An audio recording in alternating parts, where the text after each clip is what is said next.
Welcome to Author Toolset Tuesday with a quote from Patchett, who said, "The most important tool for a writer is patience." Patience. There's a lot of really important tools, but I think she's right. Patience is arguably the most important one because writing a book, as we'll get to, it's not a sprint, a 50-yard sprint to the finish line. It's a marathon. Hi there, my name is Christopher D'Armani. It is my pleasure, it is my passion to empower aspiring Christian nonfiction writers just like you, so you can share the story of how God led you from trauma to triumph, out of tragedy into that land of triumph, so you can make the impact you know you were born to make in this world. That's why we do these things. We want to write these books because there's, as Brene Brown puts it, sharing your story is going to be the survival guide someone else needs to get through the day. So that's why I think it's just so awesome that you're here doing this, because it really, really is massively important. But I want to play with these slides a little bit. Anne Patchett reminds us that writing a book is not that 100-yard sprint or a 50-yard sprint to the finish line. It's a 200-mile marathon where we have to go through all kinds of twists and turns and valleys and hills and all kinds of stuff. And every ounce of that, every step of that requires patience. It requires courage. It requires endurance. And more than anything else, it requires commitment. Because even though you can't see the end of the line today, there will come a day where you can. And your only job in this moment is to do the one piece of that puzzle that's in front of you right now. That's it. So, how many times have you started to write your book, but not finished? If you're honest with yourself, your answer is probably the same as mine. Way more times than I can even count. I spent 15 years starting books and never finishing them because I didn't have a roadmap for writing success. I didn't have a plan. I just sat down. I refused to create an outline, which is, really not the brightest thing. But I refused to do the simple things that guarantee my success. And when I changed my attitude towards all of that, something wholly miraculous and yet wholly predictable happened. I've now written and published over 50 books, all by following a simple plan of action that I refused to do because I thought I knew better. I thought that building a plan, building a roadmap, building an outline, planning out my writing sessions, all that kind of stuff, I thought would just suck the creativity out of my life. Nothing could be further than the truth. All of those things actually compress your creativity so that it's greater than it was before. And for me, that's been the most amazing revelation ever. It really is. Your first draft, your finished masterpiece even, is not crafted in an instant. It's something that you build over many hours, over many days, weeks, months, and yes, sometimes years. But every ounce of that journey, every step of that journey is completely worthwhile if you get to the end. If you get to the end.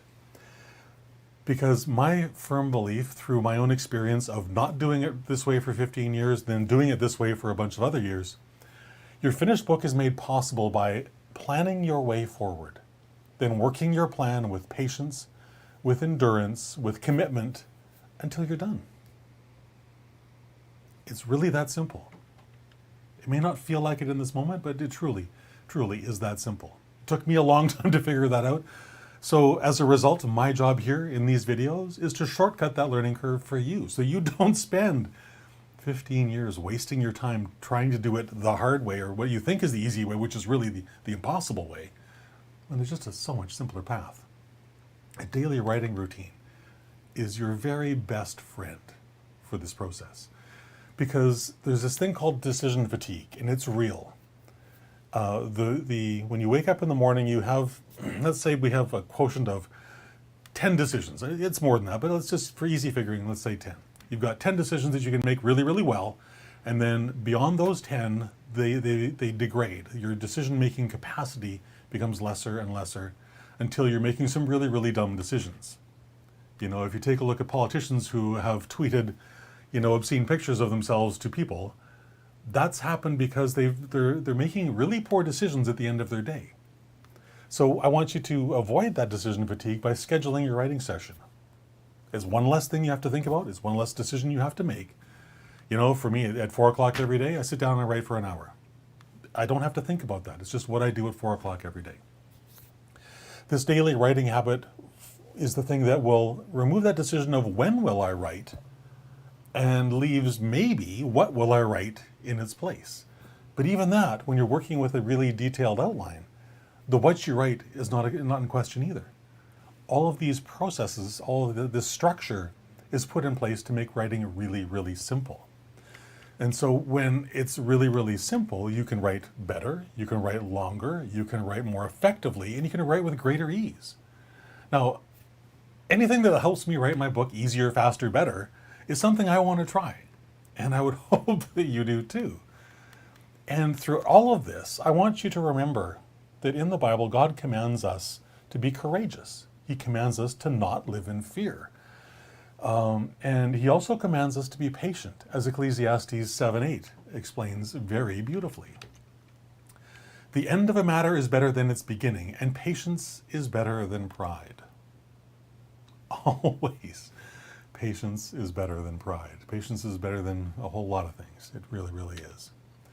And so while all roads may eventually lead to courage, when you begin your day with patience and with a clear plan in front of you, all that action that you take, it leads inevitably towards grace, towards dignity, and ultimately leading you to the embracing your courage on this writing journey.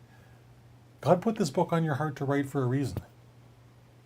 He wants to use your story from that trauma, that tragedy, into the land of triumph where you found the solution to whatever that problem is, because he wants you to write the survival guide, to use Brene Brown's language, for everyone else who has been through the same thing you did, but haven't found their way out yet. You are going to write their survival guide. That's why it's so important to write your book. That's why it's so important to write your book. And I just want to leave you with this one thought. This is probably going to be the greatest act of courage you'll undertake in your lifetime. Because you'll need to become really vulnerable. You'll need to expose all those wounds and share how you got to that place of triumph out of that, along with how God helped you every step of the way. Because none of us get to the other side of this stuff without a lot of help.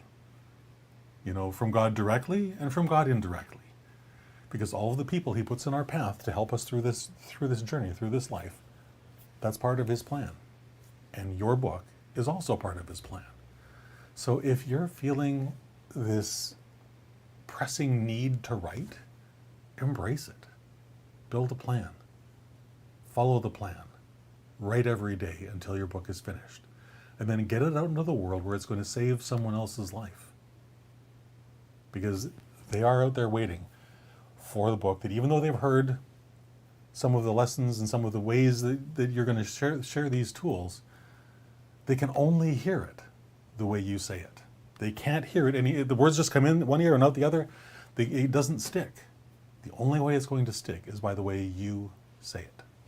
That's why this is so important. That's why it's so massively, massively important.